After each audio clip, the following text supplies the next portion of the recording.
दोस्तों, आज भी हम ऐसे समाज में रहते हैं जो पुरुष प्रधान हैं।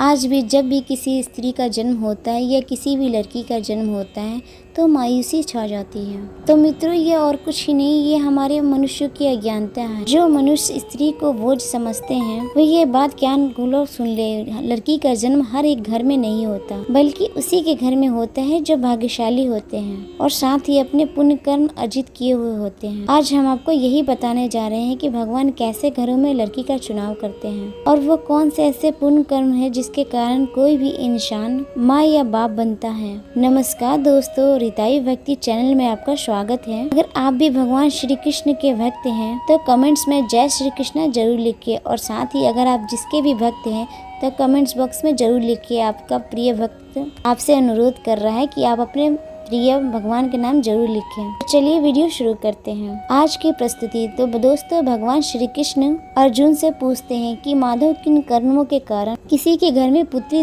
की प्राप्ति होती है, अर्थात कैसे घरों में बेटियों का जन्म होता है। तब भगवान श्री कृष्ण कहते हैं, अगर किसी के घर के भाग्य अच्छे होते हैं, जो भी स्त्री या पुरुष अपने पूर्व जन्म के कार्य को अर्जित किए हुए होते हैं, उन्हें एक बेटी के माता पिता का सुख प्राप्त होता है। को जन्म के लिए उन्हीं घर को चुना जाता है जो बेटियों का भार सहन कर सके, क्योंकि तीनों लोगों में स्त्री यानी बेटियां ही ऐसी होती हैं जिसका भार हर कोई सहन नहीं कर सकता।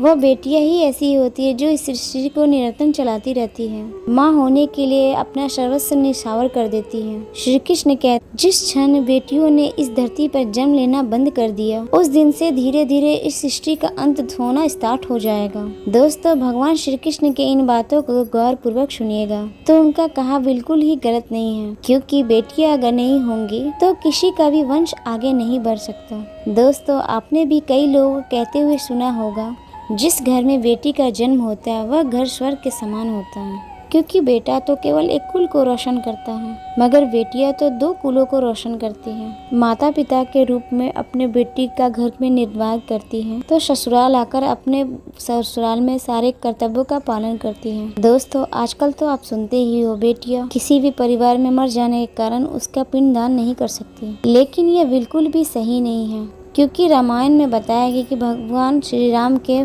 पिता दशरथ की मृत्यु हो गई तो माता सीता अर्थात भगवान दशरथ की बहू ने ही उनका पिंडदान किया था, जिन्हें उन्हें जन्म मरण की चक्र से मुक्ति मिल गई। इतना ही नहीं, हिंदू धर्म शास्त्रों में बताया गया है कि बेटियां भी अपने पिता का पिंडदान कर सकती हैं। वहीं दूसरी ओर अगर ससुराल पक्ष में कोई पुरुष नहीं है तो इस स्थिति में बहू भी पिंडदान कर सकती है।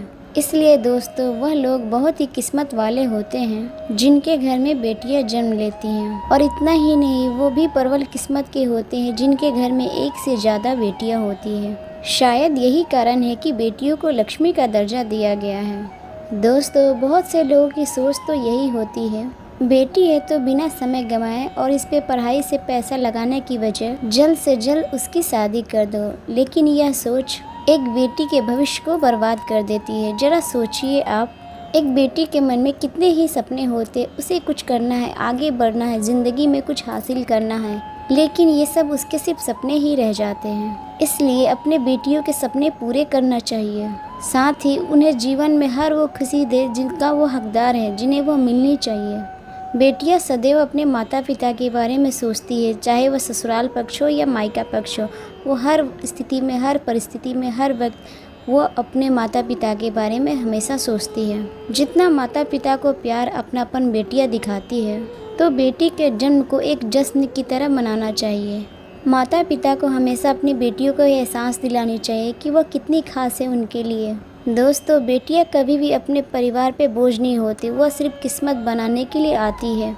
एक कथा के अनुसार दो मित्र बड़े ही लंबे समय के बाद दोनों एक दूसरे से मिले। एक दोस्त ने दूसरे से उसका हाल पूछा था। दबाव में उसने कहा, मेरे हाल तो एकदम बढ़िया है, और हो भी क्यों ना, मेरे तो दो बेटे हैं। तभी दूसरी ओर वह अपने दोस्त से पूछता है, तेरे कितने बच्चे हैं? तो वह दोस्त खुशी के साथ बताता है, मेरे घर में दो बेटियां हैं। उसका दोस्त साथ ही भगवान का शुक्रिया अदा करते हुए कहता है, मैं धन्य हूँ, मेरे घर में बेटी हुई। यह सुन पिता की आंखों में आंसू आ गए। तभी उसकी बेटी बोलती है, अंकल, ये भगवान भाग्यवान को ही बेटियां देते हैं, गरीब को बेटी के रूप में माता लक्ष्मी नहीं देते। भगवान उसी को बेटियों का सुख देते हैं जिसके अंदर उन्हें पालने की समर्थ हो। जो मनुष्य गरीब होकर भी अपनी बेटी को पाल सकता है। एक बार की बात है, स्वामी विवेकानंद वैष्णो देवी की सीढ़ियाँ चढ़ रहे थे। वहीं दूसरी ओर एक किसान अपने बेटी को कंधे पर बैठाकर सीढ़ियाँ चढ़ रहा था।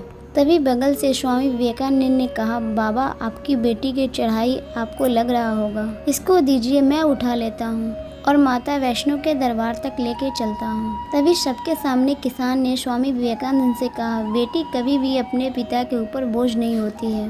बेटियाँ अगर आपके कंधे पे हो तो हर बोझ को हल्का कर देती है। दोस्तों, बेटियां कभी भी अपने धन की भूखी नहीं होती, वो तो केवल मान सम्मान की भूखी होती हैं। अब सोचने वाली बात है कि कौन से कर्म के बाद बेटियां किसी के घर में लक्ष्मी के रूप में जन्म लेती हैं। हमारे गरुड़ पुराण में बताया गया है कि जब भी मनुष्य को नया जन्म मिलता है तब आत्मा को शरीर को व्यवहार के अनुसार उसके कर्म करने पड़ते हैं। शरीर के जरिए ही कर्म करके एक आत्मा अपने अगले जन्म का जन्म निर्धारित करता है और उस जीवन को सार्थक भी बना सकता है और निरर्थक भी बना सकता है। यदि कोई पुरुष महिलाओं का आचरण करता है, स्वभाव में महिलाओं की तरह व्यवहार करता है या वही काम करना चाहता है जो एक महिला करती है, तो ऐसे ही मनुष्य की आत्मा स्त्री का रूप धारण करती है।